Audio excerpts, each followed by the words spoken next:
Hi, I'm Greg Hunter. This is the weekly news wrap up for Friday, October 23rd, 2015, the WNW 213. The top story, not Benghazi or the hearings. I'm going to get to that, but it is not that. The top story comes to us from Sochi, Russia, and it follows along the lines of a theme I've been talking about of increasing prospects of war, not decreasing prospects of war. And Vladimir Putin thinks the same thing. Now, he was at this big conference, this War and Peace conference, where they're talking about the possibilities of peace breaking out or war breaking out. And Vladimir Putin comes out and says, and I want to read this to you. I want to read the whole quote. It's a little long, but it's worthwhile. We had the right to expect that development of U.S. missile defense system would stop, but nothing like it happened. It continues. This is a very dangerous scenario, harmful for all, including the United States itself. The deterrent of nuclear weapons has started to lose its value, and some have even gotten the illusion of a real victory of one of the sides can be achieved in a global conflict without irreversible consequences for the winner itself, if there is a winner at all. Now, you may hearken back to a few years ago, Dr. Paul Craig Roberts, who's a frequent guest on this site, saying that, the neocons in Washington have put the first military strike possibility, the first nuclear strike possibility on the table. That's an option now. Used to never be an option. Now it's an option. This is what Vladimir Putin is referring to. And I don't want to carry his water. I don't think he walks in the water. I think he's shrewd. I think he's ruthless. And I think he could be, a terrible foe if we get into a war. But he's smart. And this is what he's saying at this War and Peace conference. And you're not hearing it in the mainstream press. You're not hearing it anywhere. This is serious stuff, folks. He is warning of the increasing prospects of global war and nuclear global war at that. That should be a top story everywhere. Next up, speaking of war, the Russians are stabilizing the Assad regime, and they are going after the so-called moderate rebels, ISIS, Al-Qaeda, whoever is opposing Assad, they're going after him. And right now, the big battle is in Aleppo. Some 70,000 people in Aleppo, Syria, have left their homes. There's a big campaign to retake it. And at this point, listen, if there ever were moderate rebels, and I guess at one point maybe there were, but right now it's all one group. Not only to the Russians, but to ISIS, the moderates, and Al-Qaeda. They're all, listen, these people, the moderate rebels, ISIS and Al-Qaeda, they're all fighting for their lives. And the zone is being flooded from the Sunni Muslims, from the surrounding countries. The major population of Muslims is Sunni, not Shia, which is Iranian. And so this is getting worse. But the prospects of the rebels winning anytime soon is dim. I mean, with Russian intelligence, satellite options, satellite imagery, helicopter gunships from Russia, jet aircraft, bombs from Russia, bombing runs, precision-guided munitions, and what the rebels, ISIS, Al-Qaeda, have some anti-tank missiles, which, hey, Shazam, I guess, came from the U.S., but the prospects of them winning is dim. But this doesn't mean it's going to be over soon. Not by a long shot. Saudi Arabia's upset, Egypt's upset, especially Turkey, which is a NATO member, upset. Now even Qatar is thinking about sending military help, not just money or arms or some weapons, but actually sending military personnel and men and machinery to Syria. Can you understand what would happen if there's a counterattack from Iran, from Hezbollah, from Russia? Why is that important? There's a U.S. military base in Doha, and the U.S. could get drawn in just on that issue alone. And none of the Sunnis are happy that Iran is in Syria. Hezbollah is getting stronger. Iran is now, this idea that they're the pariah of the Middle East and the world is being removed with this Iran nuclear deal to curtail their nuclear arms.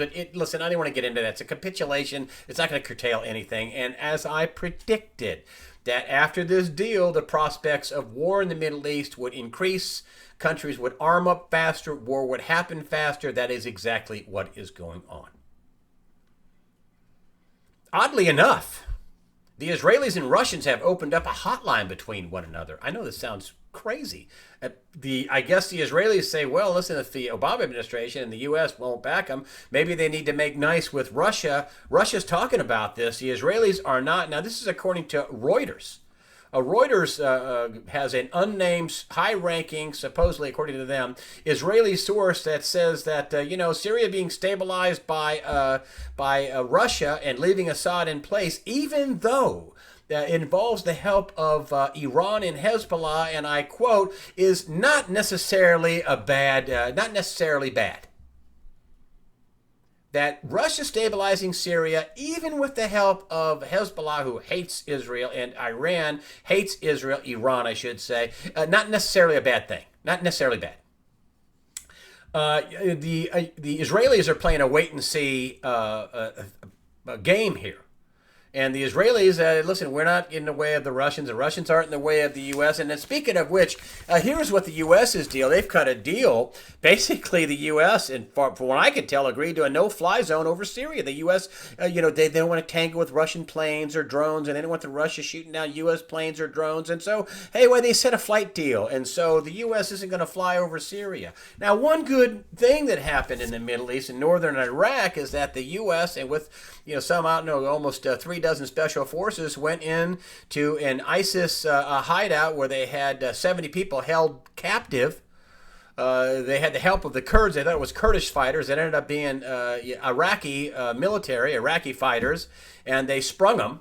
A U.S. serviceman was killed in this raid, but at least one success where the U.S. actually went after ISIS and prevailed. But none of the Sunni Muslims are happy that Iran is flexing its muscles in Syria. They're afraid that Syria and Iraq will eventually be taken over by Iran or Iran proxies. And when the U.S. leaves, then they'll move in. And they're already moving in. And this is this big age-old fight against Sunni Muslims and Shia Muslims, the Hatfields and McCoys, the whole thing. Of course, and I want to bring this up, and I brought this up before, but some people think that I just forgot about this. Lavrov, the Russian foreign minister, said this is all about a pipeline going through Syria. And it is about a pipeline at its heart. Who's going to control the oil? The Russians don't want anybody cutting in on their action, supplying, Europe with natural gas or oil, and, the Saudis and other entities in the Middle East want a pipeline going through Syria, and Assad said no. So here we have it. But we don't have any prospect of decreasing war, not at all. I predicted it in the Iran deal, and sadly it is coming true that this is going to increase a possibility for war, not decrease possibilities for war. It gets far worse before it gets better. Now, Hillary Clinton testifying on Capitol Hill with the Benghazi investigation, and I want to, it's hours and hours of it. I watched most of it. And from the Hillary Clinton perspective, some people, she did a great job. Well, okay, maybe she did a great job. She didn't do a great job as Secretary of State. Obviously, 4 Americans died. Her idea and her testimony said, well, I left the security to the security professionals, basically what she said. In other words, not my job, not my fault. Sorry. The other thing I heard her say over and over again about Chris Stevens knew the risk. He wanted to go to Libya. But he made 600 requests for increased security. And then Trey Gowdy brought up the fact that, her buddy Sidney Blumenthal had unfettered access, his words, to Hillary Clinton. But her ambassador, who was her good friend, couldn't get any increased security. And, of course, he needed it because he died along with 3 other Americans. But that wasn't the big thing that came out of the hearing, and this is the big thing that came out of the hearing, but not Hillary Clinton's biggest problem. The big thing that came out of the hearing is that the night that this happened, I remember talking about this when they had these hearings with Gregory Hicks, the assistant ambassador, the deputy ambassador in Libya. He was on the phone to the White House. Hey, this is a terror attack. That's what he testified and said. And now we find out that Hillary Clinton, in an email to her daughter, said it was an Al-Qaeda-related attack. And the next day, she was in contact with high-ranking Libyan officials and Egyptian officials, and she said that it had nothing to do with the Islamic film. It had nothing to do with the film. The anti-Islamic film is what she meant. Nothing to do with that at all. She knew it. Her own words said she knew that it was an Al-Qaeda-related attack, and it had nothing to do with this film that they later, the Obama administration and Hillary Clinton, went on to say, oh, there was this film. Oh, this was all caused by it was a attack, a protest, and then it turned into an attack. And this was a Hillary Clinton said, what difference does it make whether it was people out for a walk or whether it was a spontaneous attack or whatever? What difference? Because both those things were lies. It was a terror attack that was well planned and well executed, and she knew it. And now that was the big revelation, that she knew it. And she's got to put up with that on the campaign trail. But that's not her biggest problem. The biggest problem she has is a criminal investigation by the FBI. FBI Director James Comey was on Capitol Hill this week and was asked about it. Nope, not talking. No, zip, boom, no. Not talking. Rudolph Giuliani, former mayor of New York City, but also former federal prosecutor, said that he came up with 15 or 16 different charges. One of them under the Espionage Act was gross negligence. I mean, she had a server in a bathroom in Denver, and then that was backed up in another cloud company in Connecticut, and of course, nobody had a security clearance. Isn't that gross negligence for classified and top secret information? The other things that Giuliani came up with, obstruction of justice and, destroying evidence and perjury and some of the other legal experts, the list of things that she and or her staff could be charged with and their felonies, most of which is long. And this is going to be daunting. And I've said it before, I'll say it again. A lot of people think, oh, no, Hillary will never be charged. And then they point to, Obama saying, oh, well, I didn't think that she compromised national security or whatever he said. And the FBI has that he was prepped for that interview. And then his underling comes out and says, oh, no, my boss doesn't know what he's talking about. I think that was planned. I can't prove it. But President Obama is not stupid. You may not like his politics, but he's not a stupid man. Come on. I mean, he was okay with his underling coming out saying, yeah, my boss didn't know what he was talking about. Come on. Finally, the economy, and I just want to bring up this is the kind of stuff at least the mainstream media is at least temporarily stopped with the so-called recovery, which is non-existent. And here we go with the stock market. Hey, whoa, the headline, this is this week on USA Today. What, the money section, nowhere to go but up. There is just nowhere to go but up. It can't go down at near record highs. It's only going to go up, folks. Keep buy.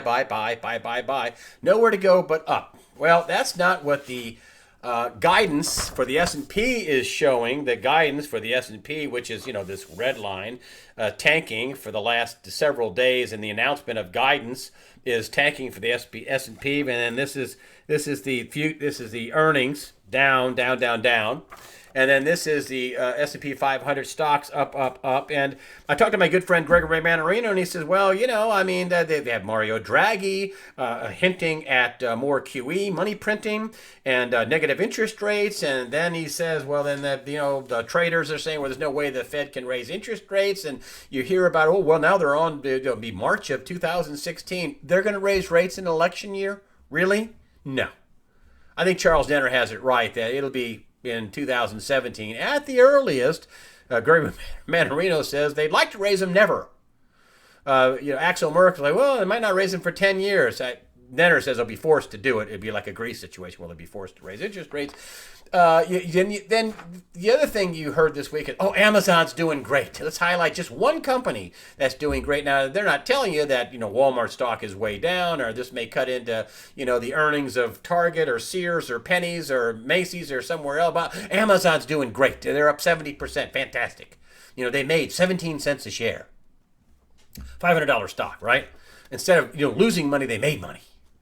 And then you see the earnings. This goes along with that chart I showed you. S&P earnings expectations tumble 15 days in a row. Let me just go back to that chart right there. It's just, Here we are. We're on a sled ride. This is the expectation. 15 days in a row. That's it. I got this off Zero Hedge. Thank you very much, guys.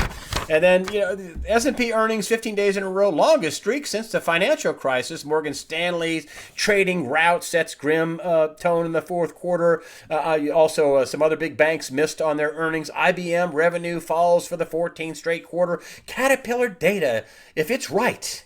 If Caterpillar's data is right, this is a global industrial depression. This is a Zero Hedge headline. And the backstory with that, they've had 34 consecutive quarters of declining sales, 11 consecutive declining quarters of double-digit declines. I mean, 34 consecutive quarters, almost 3 years. And they're telling you that there's no place to go for the stock market but up. I talked with Manarino about this. He says, listen, this is not going to hold. This is financial wizardry, the stock buybacks. He brought up, this Carl Icahn said financial wizardry. That's exactly what it is. He said it won't hold the economy. The economy lives and dies on real earnings. Ultimately, it corrects back, but it won't hold. And so what you're being told about the economy is a big fat lie. Even though they stopped with the recovery, which 94 million people no longer on the labor participation rate, 94 people out of the workforce. But at any rate, what they're telling you about the economy is this is a fantasy. Financial wizardry, according to Greg Manarino at traderschoice.net. Thank you for supporting USA Watchdog with your comments and with your donations. That helps us. That's the way I see it. Remember, fear not. Prepare yourself physically, mentally, and above all, spiritually. Fear not. God's in charge.